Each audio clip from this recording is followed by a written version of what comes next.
Hello दोस्तों, कैसे हैं आप सब लोग। Welcome back to my channel.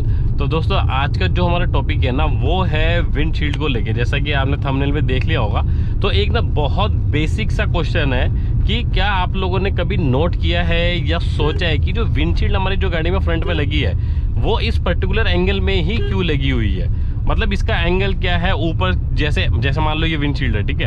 अब ये जो ऐसा स्लाइड की पोजीशन में, ठीक है, ये ऐसे ही क्यों नहीं है या इस डायरेक्शन में क्यों नहीं है। मतलब इस पर्टिकुलर जो ये तिरछी जो लगाई हुई है विंडशील्ड, ये इस एंगल में क्यों लगाई गई है और इसकी क्या फायदा है। देखो ऑब्वियस सी बात है, बहुत R&D करने के बाद ही ये जो हमारा पैटर्न है, जो पर्टिकुलर एंगल है, इस पे सेट की गई है विंडशील्ड।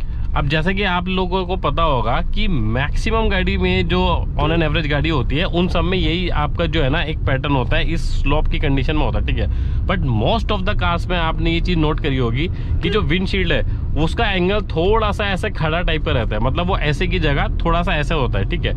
अब मैं आपको बताता हूँ कि ये जो है आपका इस पर्टिकुलर जो ये तिरछी जो पूरी विंडशील्ड लगाई गई है, इसके 3 बेसिक जो है ना वो कारण क्या है। देखो सबसे पहले इसका जो आता है वो है इसका एरोडायनेमिक्स, ठीक है। अब ये जो पर्टिकुलर इस एंगल पे जो लगाई गई है, ऐसे करके जो ये तिरछी लगाई गई है, इसमें क्या होता है कि जब गाड़ी चलती है ना हमारी, तो प्रॉपर्ली जो हवा है ना उसको ये काटती है, ठीक है। अब अगर ये हवा को प्रॉपर्ली नहीं काटेगी हाई स्पीड में, तो होगा क्या कि आपका जो है ना ये जो विंड रेजिस्टेंस है, विंड रेजिस्टेंस आपकी गाड़ी को है ना रोकेगी, ठीक है। अब उसके कारण क्या होगा, आपका जो गाड़ी का जो इंजन है उसको ज़्यादा परिश्रम करना पड़ेगा, जिसकी वजह से क्या होगा, अल्टीमेटली आपकी जो फ्यूल इकोनॉमी होगी वो कम होगी, ठीक है। तो पर्टिकुलर एंगल पे ही ये पूरी स्लाइड लगाई गई है, विंडशील्ड को ऐसे पूरी तिरछी लगाई गई है, जिससे आपका जो एरोडायनेमिक्स है वो गाड़ी का प्रॉपर रहे, राइट।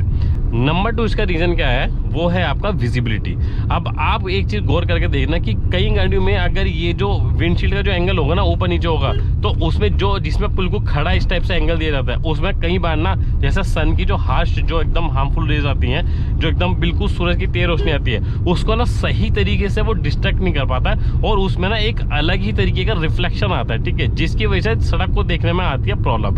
तो ये देने का रीज़न ये आपको दिया गया है ताकि जो ये बाहर से जो सूरज की रोशनी आती है या और भी अदर जो पेनिट्रेटिंग जो रेज होती हैं, लाइट होती है, उनको ये प्रॉपर्ली डिस्ट्रैक्ट करता है और पर्टिकुलर एंगल में आपको जो है सड़क को देखने में वो मदद करता है, ठीक है। तीसरा इंपॉर्टेंट क्या आ गया, सेफ्टी।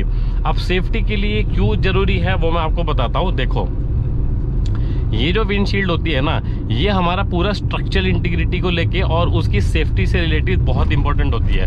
अब जैसे मान लो टकराने की स्थिति हो गई, या मतलब फॉर एग्जांपल अगर गाड़ी कहीं टकराती है या कुछ एक्सीडेंट वगैरह होता है, तो टकराने की स्थिति में क्या होगा कि जब ये लोड पड़ेगा, तो लोड पड़ने के कारण होगा क्या, ये जो लोड जो पड़ेगा ना ये पूरा का पूरा डिस्ट्रीब्यूट कर देगा। जो फोर्स पड़ेगी ना वो डिस्ट्रीब्यूट कर देगी। डिस्ट्रीब्यूट कहाँ पे कर देगी, पूरा का पूरा जो स्ट्रक्चर है इस स्ट्रक्चर में पूरा डिस्ट्रीब्यूट कर देगी, जिसके वजह से अल्टीमेटली होगा क्या कि जो अंदर पैसेंजर बैठी हैं, जो सवारियां बैठी हैं, उनको चोट लगने की पॉसिबिलिटी थोड़ी कम हो जाएगी। क्योंकि जब ये झटका लगता है या चोट लगती है तो वो डायरेक्ट इंपैक्ट पड़ता है आपके विंडशील्ड के ऊपर, ठीक है। तो ये इस तरीके से एंगल प्लेस किया गया है, जिसकी वजह से होगा क्या, आपका जो विंडशील्ड होगा वो इंटीग्रेटेड है पूरे स्ट्रक्चर के साथ में, तो जो झटका लगेगा वो पूरा का पूरा डिस्ट्रीब्यूट कहाँ हो जाएगा, हमारी गाड़ी का जो स्ट्रक्चर है, जो पैनल है, उसके अंदर पूरा डिस्ट्रीब्यूट रहेगा, जिसकी वजह से आपको ऑब्वियसली बात है चोट लगने के जो चांसेस है वो कम हो जाएंगे, ठीक है। तो ये 3 मुख्य जो कारण थे जिसकी वजह से ये जो विंडशील्ड है इसका जो एंगल है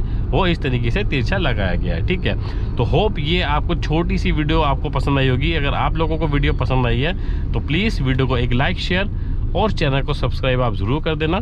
थैंक यू सो मच। जय हिंद।